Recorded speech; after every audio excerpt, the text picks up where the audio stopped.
Hello, Internet! I'm Elliot the Purple Hair Doofus, and welcome back to The Drawing of the Three by Stephen King.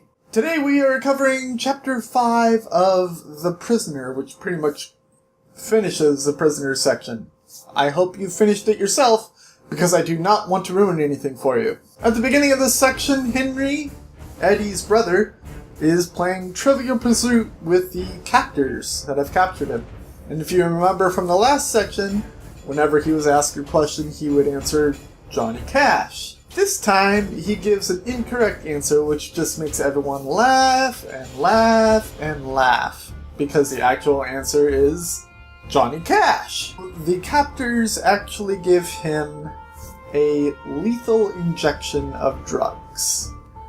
They don't know that it's lethal, but Stephen King alludes to it. Outside the Leaning Tower, a pizza van is waiting, and inside the pizza van is the government, who is listening to their inside man, who has a wire inside the Leaning Tower pizza. Our intrepid hero, Eddie, eventually goes into the Tower of Pizza, with Roland inside him watching the entire time, scared out of his mind. Eddie meets up with the drug dealer, Balazar, for the first time, and Balazar says, "Where's my drugs?" Eddie says, "I can get them to you, but here's what's going to happen. I'm going to walk into that bathroom alone, and then I'm going to bring them to you from your bathroom. Once you have the drugs, you will release my brother, he will go back to his home, and once he feels safe and away from everyone, he will call me with a password, and once I have the password, I will give you the rest of your drugs." And Roland is actually inside his head, kind of going through the brain Rolodex. He realizes that Eddie at least believes he is telling the truth. Henry, his brother, has a password and everything like that. Like, Eddie is actually on the level and thinks that everything is going to go smooth as long as Balazar goes along with his plan. Balazar reluctantly agrees, but before he lets Eddie go into the bathroom, he has a man search the bathroom from top to bottom, and he has someone search Eddie from top to bottom, having Eddie stripped down out of all of his clothes and giving him a rectal exam. Well, the unfortunate henchman that got the wonderful gift of giving him the rectal exam decided not to just put 2 fingers up his ass, but his whole fist. And after he was done, he pulls the hand out, and it's covered in poo. It's a poo hand! The guy's got a poo hand, and he's walking around like this, with a poo hand. After Balazar decides that Eddie is clean, he allows him to go into the bathroom to do what he needs to be done. Then we go back to the henchmen that are watching after Henry, and they realize that Henry isn't responding to the questions anymore. Henry isn't talking to them anymore. One of the guys asks the other to check him out, and the other guy is a huge homophobe, and so he's like putting his hand inside of his shirt and holding on to his chest, and he's like getting flashes about how this is so homoerotic just to check the guy's heartbeat. Then he realizes he's dead, and he's like, "Oh no, this is a whole necromancer thing now. I'm a homoerotic necrophiliac," and it's just like, no, dude. That's not how it works. So Eddie starts heading into the bathroom, and as he's walking in, Balazar says, "Hold on a second, my buddy Andolini is going to go in with you." And Eddie's like, "Well, that wasn't part of the deal. Are you kidding me?" "No, I go in alone." Balazar says, "You either let my buddy in, or I kill your brother." And Eddie says, okay, I'll go in. And Andoli goes into the bathroom with Eddie. Roland is inside, and Roland opens the doorway physically from our world into his, behind Eddie. Andolini turns around and he says, "What the f*** is going on?" Roland takes control of Eddie's body, grabs onto Andolini, and drags him through the door, having all 3 of them in the gunslinger's land.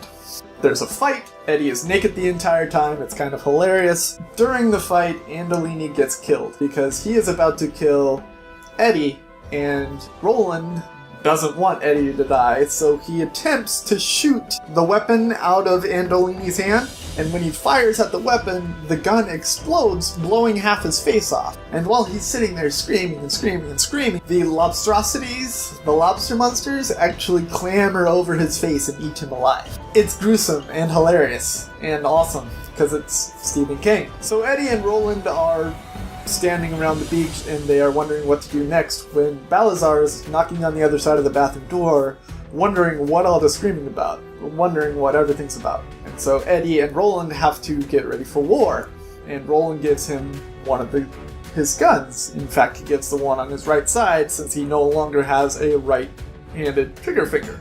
When Balazar doesn't get an answer as to what's going on from either Eddie and Olini, he starts calling for Eddie's head on a plate, and he starts calling his men into the room. Eddie and Roland, Eddie's still completely naked, walk through the door again to go into the bathroom of Balazar's, and they burst out of the bathroom, and a giant gunfight ensues. Eddie and Roland are fighting against the gangsters, and as soon as gunshots are heard firing, the people in the van call in the government, and the government runs in. And the government doesn't know who to fire at, so they're firing at everyone. And it kind of turns into like this blockbuster gunfight, where the good guys they seem to get hit, but it's only just minor flesh wounds, while all the bad guys just, like, kneel down and die in a headshot. So it's basically Eddie and Roland. At one point during the blockbuster gunfight, a guy walks in with Henry's head in his hands, and